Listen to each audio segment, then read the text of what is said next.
Allah itu kalau mau mengambil ilmunya tidak didodosi dari dadanya ulama-ulama,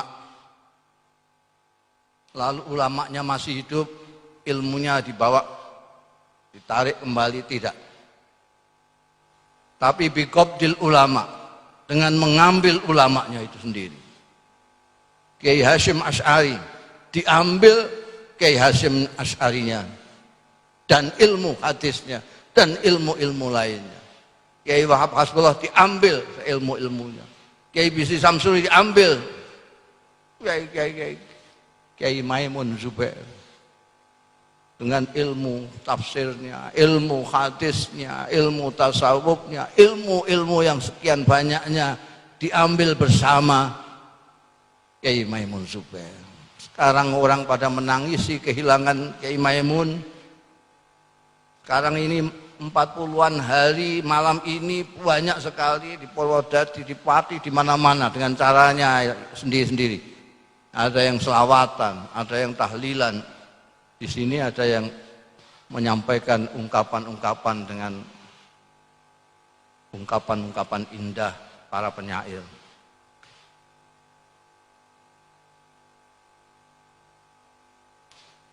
Kalau sudah habis diambili semua ulama-ulama, maka orang-orang bingung mau bertanya kepada siapa,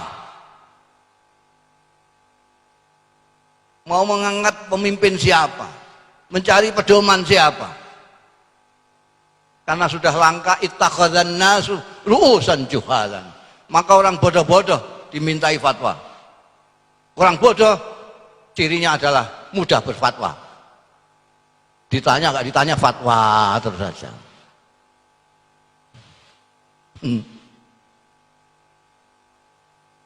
Su'ila ditanya Pak Aftau bi ghairi ilmun, tentu saja tidak pakai ilmu. Tidak punya ilmu.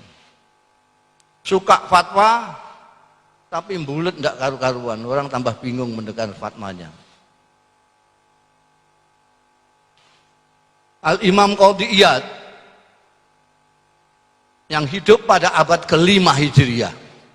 Beliau wafat pada tahun 544 Hijriah. Sekali lagi 544 Hijriah. Sekarang berapa? 1441 Hijriah.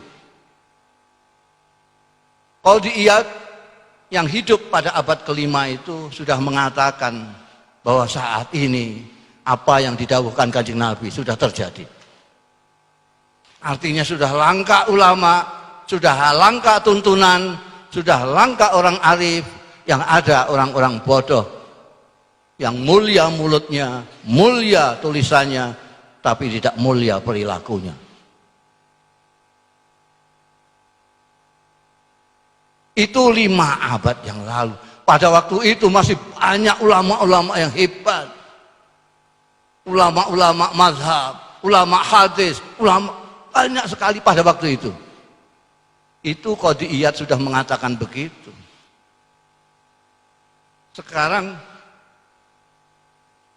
abad ke-15. Itu yang saya ceritakan abad ke-5 Qadhi Iyad itu. Sekarang abad ke-15. Maka jangan tanya kalau sekarang orang pada bingung ketemunya ulama-ulama yang tidak menunjukkan jalan yang baik, tapi ulama-ulama yang menyesatkan.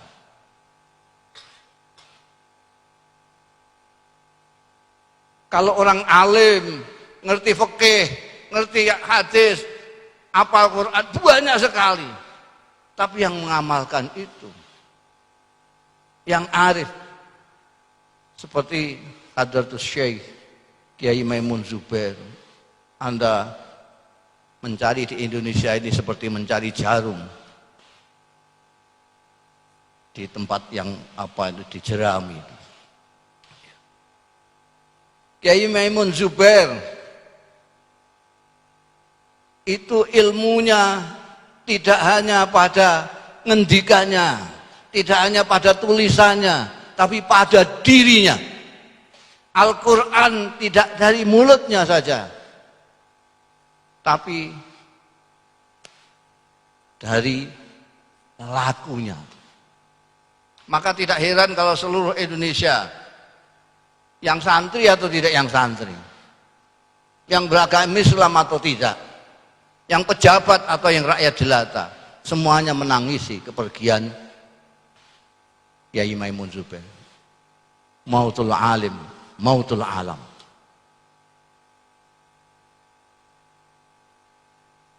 Orang alim dalam Islam diukur dari seberapa dia paham tentang Al-Quran, diukur dari seberapa dia kenal dengan Rasulullah Sallallahu Alaihi Wasallam.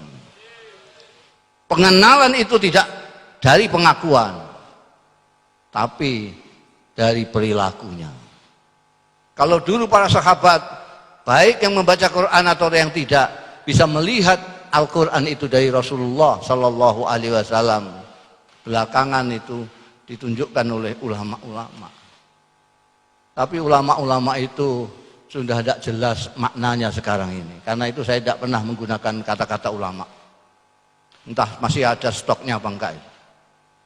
Yang ada hanya ulama bahasa Indonesia, seperti majelis ulama segala macam itu. Itu ulama bahasa Indonesia. Orang mengira itu bahasa Arab, bukan, itu bahasa Indonesia. Kalau bahasa Arab, Pak Habibie minal ulama.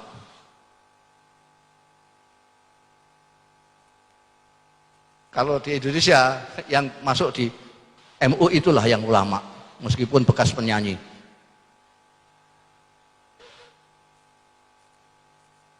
Jadi kita jangan hanya menangisi Kiai Maimun saja, tapi berdoalah kita, mudah-mudahan ini memang tidak sedang akan kiamat.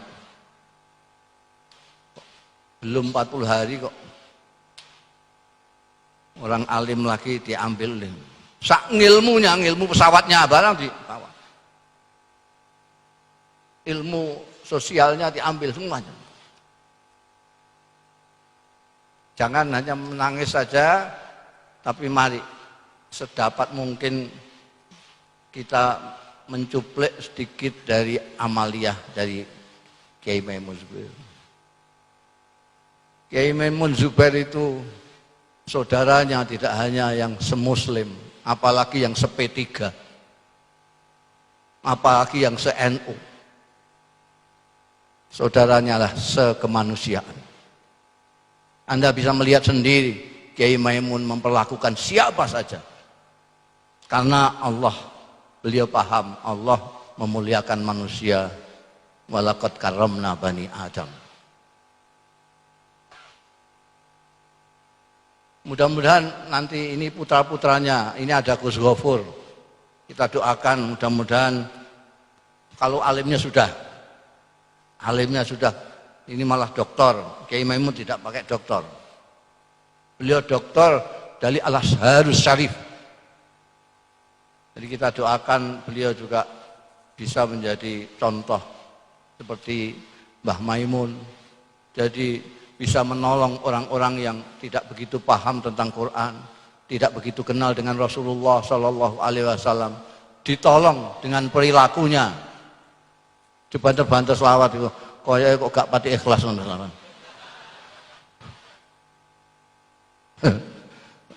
Itu santri gak pati pahaman ya kono. Ngajine ning Google. Itu. Oh, bal maca Quran dikeploki dan ngisin-ngisini kiai ini.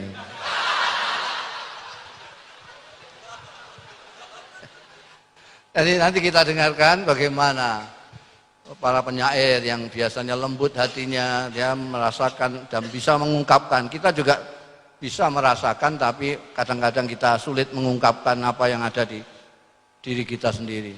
Ketika kita kehilangan bapak, ketika kehilangan penuntun, kehilangan pedoman, di mana sekarang berseliweran.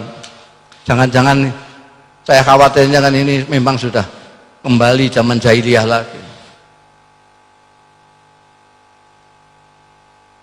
Jadi Gusti Allah, Al-Quran, Islam, umat Islam, ulama hanya dijadikan klaim-klaim, dijadikan alat untuk kepentingan-kepentingan duniawi yang remeh-temeh. Menjual ayat yang samanan qalilan dengan harga yang sangat-sangat sedikit, yang remeh-temeh. Mudah-mudahan tidak seperti yang selalu dikatakan oleh pepatah, at-tarikh yu'idu nafsahu, sejarah mengulangi dirinya sendiri. Jangan sampai jahiliyah mengulangi dirinya sendiri. Orang-orang yang di panggung adalah orang-orang yang juhala dan pengikutnya banyak, followernya banyak. Karena wa fauqa kulli dzi ilmin alim, di atas orang yang alim ada yang alim, di atas langit masih ada yang langit. Demikian pula wa tahta kulli jahilin jahul, di bawah orang yang bodoh banyak sekali yang lebih bodoh. Jadi sampean jangan heran kalau orang bodoh banyak pengikutnya, banyak followernya.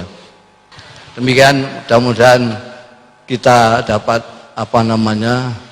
barokah ilmunya Kiai Maimun, barokah manfaat dari perilakunya Mbah Maimun.